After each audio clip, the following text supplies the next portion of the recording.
How to make application in Student Portal using Smart School MIS.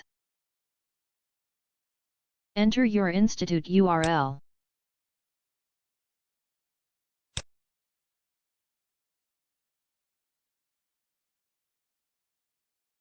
Click on Student Portal.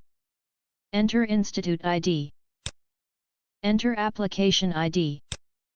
Enter password. Click on Login button.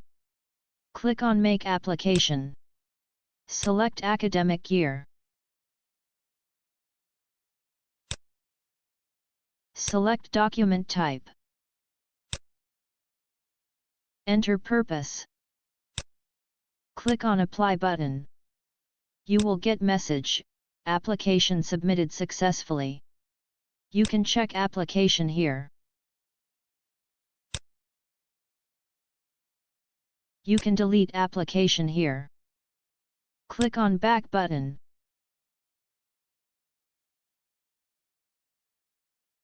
Click on Logout button.